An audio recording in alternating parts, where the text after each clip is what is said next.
Olá, pessoal! Vamos dar continuidade à gravação dos nossos vídeos. Então, aqui eu trago o exemplo 5 da seção 4.3. Então, o que nós temos? Três polinômios, todos os três com grau menor ou igual a 2, e ele quer saber se esses polinômios são linearmente dependentes ou independentes. Em P2, são polinômios de grau menor ou igual a 2. Se eles forem LIs, são 3. Se forem LIs, eu conseguiria com os 3 gerar P2. Então, não sei se vocês lembram, mas a dimensão desse espaço vetorial P2 é igual a 3. O número de elementos da base de P2 é igual a 3. Então, a gente apresentou na aula passada uma base para P2. Uma das bases para P2. Então, uma base, por exemplo, tem os elementos 1, x ao quadrado. É chamada de base canônica para P2. Então, isso garante que a dimensão de P2 é igual a 3, número de elementos da base. Então, se nós fornecermos 3 polinômios de grau menor ou igual a 2, que sejam LIs, significa dizer que os 3 geram P2, ok? Ou que os 3 formam também uma base para P2.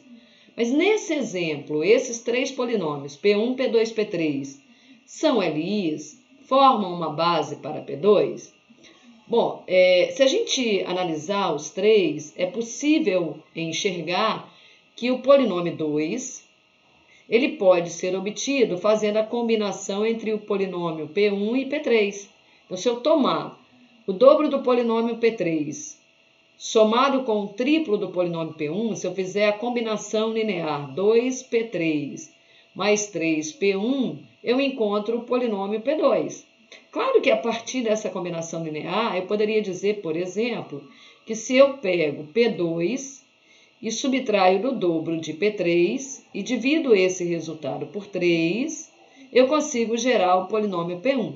Então, P1 também é dado como uma combinação linear dos polinômios P2 e P3. Na verdade, sempre que um é combinação de outros dois, eu sempre posso isolar qualquer um dos 3 como combinação dos outros dois. Bom, mas enfim, como é que você fez para enxergar que o P2 é uma combinação de P1 e P3? E se eu não conseguisse perceber isso, se eu demorasse muito para perceber isso? Então, o que a gente já apresentou no vídeo anterior?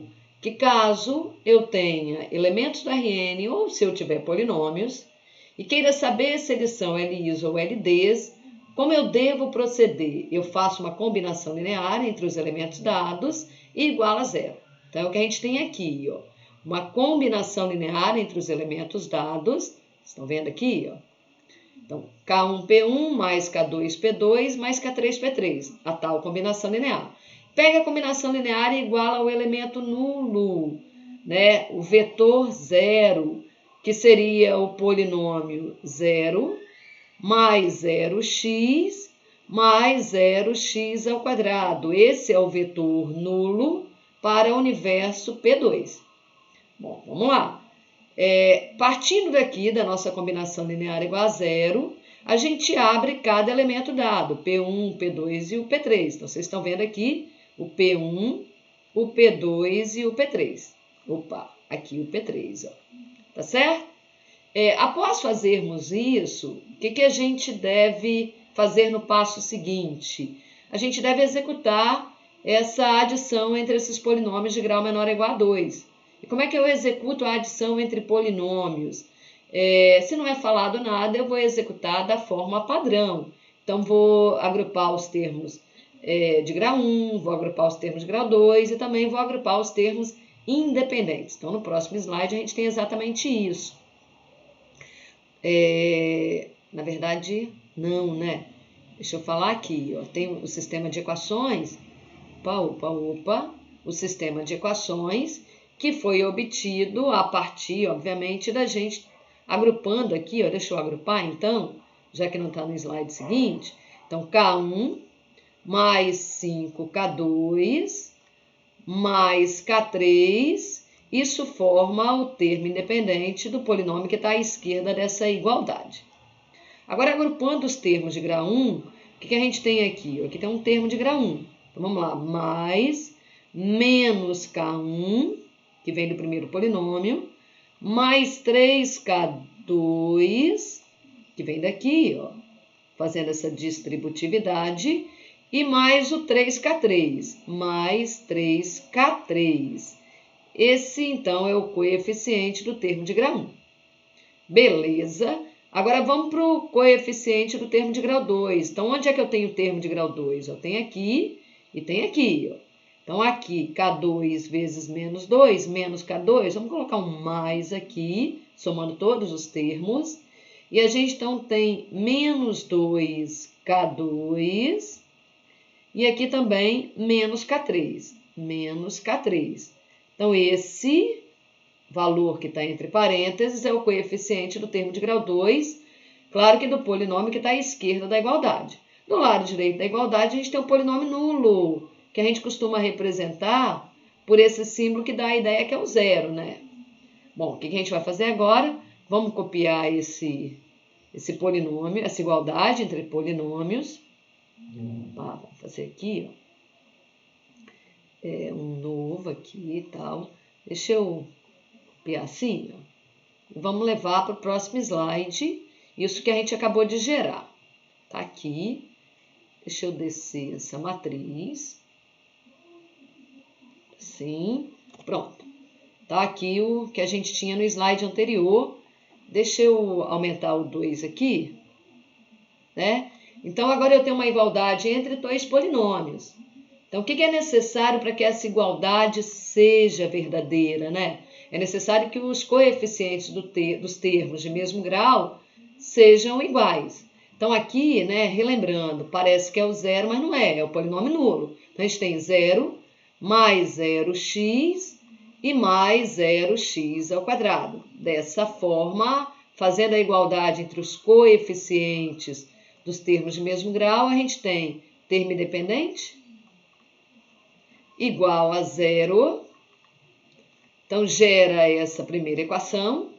Depois, a gente tem o coeficiente do termo de grau 1, né? Menos K1 mais 3K2 mais 3K3, também igual a zero, gerando, então, a nossa segunda equação. E, por último, a gente vai ter uma terceira equação, que vem da igualdade entre os coeficientes do termo de grau 2. Então, menos 2K2 menos K3 igual a zero. Dessa forma, então, a gente obtém aqui um sistema de equações, de 3 equações e 3 incógnitas, K1, K2, K3. Né? Será que K1, K2 e K3 são todas iguais a zero? Então, a gente mostrou, né, a gente apresentou na aula passada, no vídeo passado, que é necessário que o K1, K2 e K3 sejam todos iguais a zero, para que a gente tenha os 3 polinômios, os 3 vetores LIs.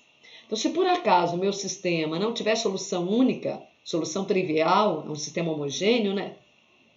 Então, se ele tiver solução única, será a solução trivial. Então, se tiver a solução trivial, solução única e trivial, os meus vetores são LIs. Caso contrário, eles serão LDs.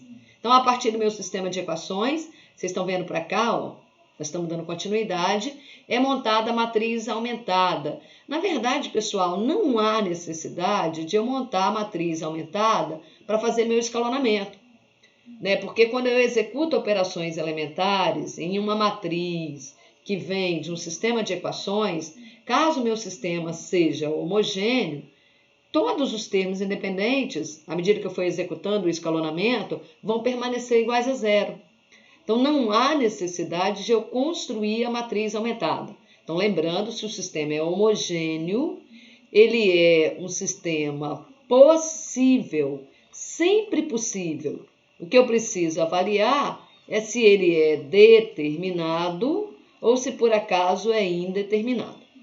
Tá certo? Aqui eu escrevi a matriz aumentada, mas reforçando, não haveria necessidade de eu ter escrito essa última coluna. Já vou deixar isso indicado, tá? Então, vocês estão vendo que ela permaneceu zero em todas essas matrizes que vêm do meu processo de escalonamento. Eu já escrevi para aumentar aqui a velocidade do nosso processamento. Então, daqui para cá, eu executei uma operação elementar de forma a zerar esse cara. Então, qual foi a operação elementar que eu executei? Linha 2 recebeu ela mesma, somada com a linha 1. Né? Então, ficou menos 1 mais 1, zerou. 3 mais 5, 8. 3 mais 1, 4.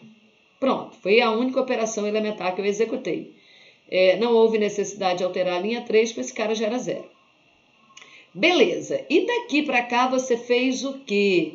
Eu fiz esse cara virar 1. Tá? Então, a linha 2 recebeu 1/8 dela mesma. Né? Então, ficou 0, 8 dividido por 8, 8 multiplicado por 1/8 dá 1, e 4 multiplicado por 1/8 deu meio.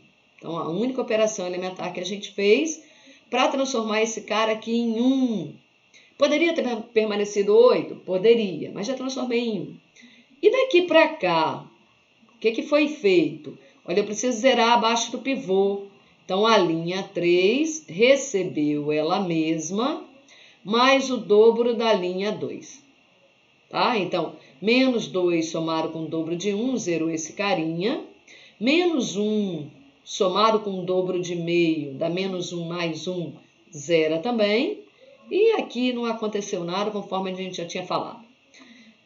Matriz escalonada, eu estou ali com o meu sistema na forma escalonada por linhas.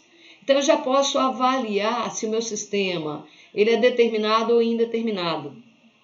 Né? Então, o que acontece ali? O posto da minha matriz, não importa se eu estou falando da matriz aumentada ou da matriz dos coeficientes, né? Eu já sei que esses dois postos são iguais, né? Meu sistema ele é possível, então certamente vai haver uma igualdade entre os dois postos, porém, e dá igual a 2, né? O posto dá igual a 2, número de linhas não nulas dá igual a 2.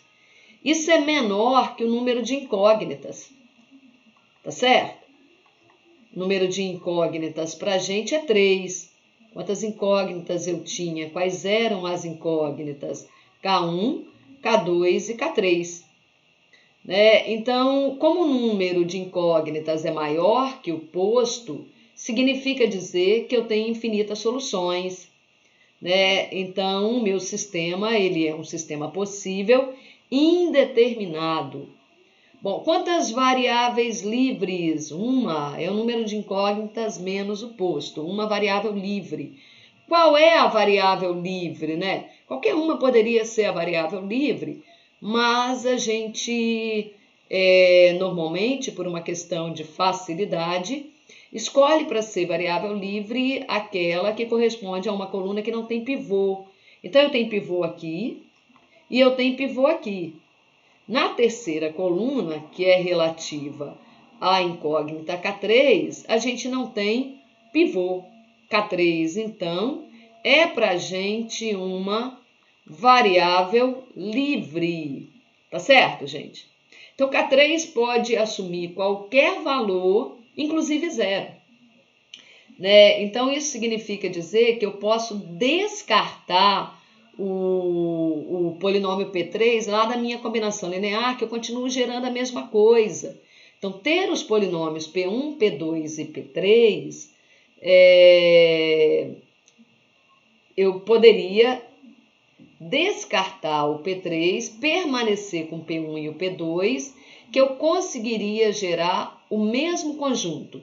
Claro que esse conjunto não é o P2, já que os três são LDs, tá, pessoal? Por que são LDs? Porque eu não tive apenas a solução trivial. Então, os três polinômios são LDs, que significa dizer que eu posso descartar algum. E qual que você pode descartar sem correr risco de gerar uma coisa diferente quando você utiliza os três para encontrar um determinado conjunto? Certamente, se eu descartar o P3 e combinar o P1 e o P2, eu vou gerar um conjunto de dimensão 2. Esse conjunto de dimensão 2 não é o P2. O P2 tem dimensão 3. Mas eu gero um conjunto que é o mesmo caso eu combine os 3 polinômios, tá? Beleza? Então, acho que esse exemplo nos ajuda a reforçar a ideia do que é LI e LD e como fazer para verificar se polinômios são LIs ou LDs. Tá, gente? Então, encerramos o nosso vídeo. Felicidades a todos!